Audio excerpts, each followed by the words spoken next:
बिस्मिल्लाहिर्रहमानिर्रहीम। अस्सलाम वालेकुम। मैं हूँ शाज़िया शेख और वेलकम करती हूँ आपको लजीज़ मसाला किचन में।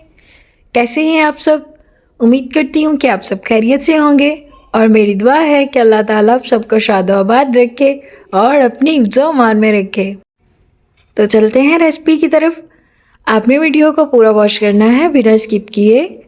तो यहाँ पर जी हमारे पास है मसूर की दाल। इसको मैंने 4-5 घंटे के लिए भिगो के रख दिया था और आज हम मसूर की दाल से बनाएंगे शामी कबाब। तो चलें शुरू करते हैं। तो सबसे पहले हम कढ़ाई में पानी डालेंगे और ये पानी मैं 1 प्याली शामिल कर रही हूँ, बड़ी प्याली। और इसके साथ ही इसमें हम डालेंगे जी 1 टीस्पून अदरक का पेस्ट। और अदरक का पेस्ट ही इसमें सिर्फ जाएगा, लहसुन का पेस्ट नहीं जाएगा। और इसके साथ इसमें 1 टीस्पून नमक शामिल कर देंगे और हाफ़ टीस्पून इसमें हल्दी शामिल कर देंगे। इसके अलावा कोई भी स्पाइसेस इसमें ऐड नहीं करेंगे। तो यहाँ पर इसको थोड़ा सा गर्म करेंगे। तो जैसे ही पानी थोड़ा गर्म हो जाए तो फिर हम इसमें दाल शामिल कर देंगे। तो दालों को आप जब भी भिगोएं तो अच्छे से इनको पहले चुन लिया करें, इसको अच्छे से साफ़ कर लिया करें और फिर आप इनको 1 से 2 पानी वॉश करके तो फिर भिगो के रख दें। तो यहाँ पर जी हम इसमें दाल शामिल कर रहे हैं और इसको अच्छे से मिक्स कर देंगे और फिर जी इसको पकने के लिए रख देंगे मीडियम फ्लेम पर। तो यहाँ पर इसको कवर करेंगे और इसको मीडियम फ्लेम पर हम पकने के लिए रख देंगे। तो इसको आपने इतना पकाना है कि पानी जो है वो मुकम्मल ड्राई हो जाए और ये जो दाल है ये इस शक्ल में आ जाए। तो आप देख सकते हैं कि माशाल्लाह से एक स्मूथ सा बैटर हमारा बन के रेडी हो गया है। और अब इससे हम बनाएंगे शामी कबाब। और क्या क्या चीज़ें इसमें शामिल करते हैं मैं आपसे ज़रूर शेयर करती हूँ।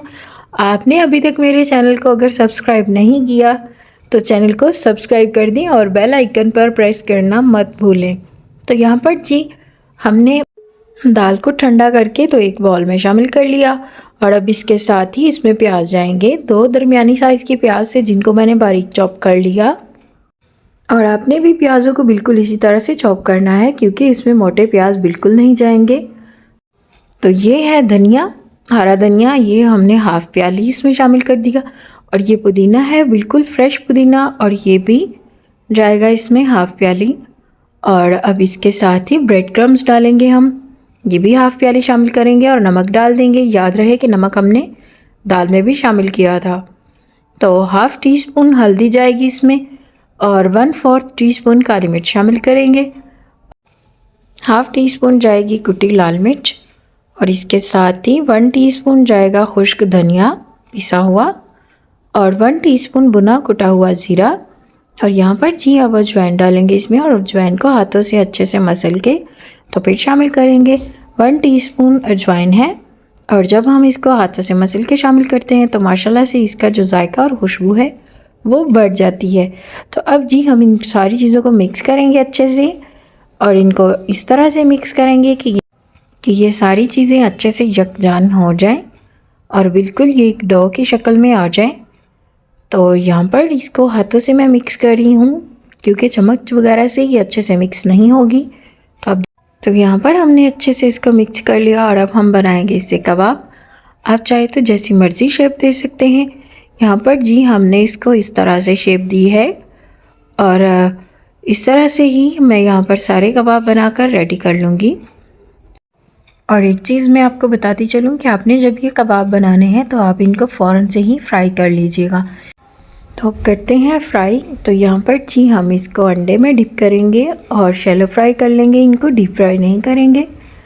तो माशाल्लाह से आप देख सकते हैं कि सारे कबाब जो हैं हमारे वो फ्राई हो रहे हैं और इनका खूबसूरत सा कलर आने पर आप इनको निकाल लें क्योंकि इसमें जो चीज़ें हैं वो ऑलरेडी सारी चीज़ें कुक है और यहाँ पर सिर्फ हम अंडे को पकाएंगे। तो अंडे का खूबसूरत सा कलर आए तो आपने इनको निकाल लेना है। तो माशाल्लाह से हमारे कबाब सारे ही रेडी हो गए। तो अब हम इनको निकाल लेते हैं। और अगर आपने अभी तक मेरे चैनल को सब्सक्राइब नहीं किया तो चैनल को सब्सक्राइब कर दें और लाइक कर दें, शेयर कर दें अपने फ्रेंड्स एंड फैमिली के साथ। वीडियो को लाजमी शेयर किया करें। तो यहाँ पर जी हमारे सारे कबाब बनकर तैयार हैं। तो माशाल्लाह से ये है इसकी फ़ाइनल लुक उम्मीद करती हूँ कि आपको ये रेसिपी ज़रूर अच्छी लगी होगी, और अगर आपको वीडियो ज़रा भी पसंद आए तो वीडियो को लाइक कर दें और चैनल को सब्सक्राइब कर दें। तो आपने इस रेसिपी को ज़रूर ट्राई करना है, बहुत ही आसान रेसिपी है। और माशाल्लाह से इसमें हमने कोई चिकन, कोई मटन, कोई कुछ भी यूज़ नहीं किया और ना ही चिकन क्यूब यूज़ की है। तो ये जो मसूर की दाल है इसका एक अपना ही टेस्ट है जो कि अपने आप में एक मिसाल है। तो मिलते हैं आपसे न्यू रेसिपी के साथ। अपना बहुत ख्याल रखिए, अपनों का बहुत ख्याल रखिए और मुझे अपनी दुआ में ज़रूर याद रखिएगा। अल्लाह हाफिज़।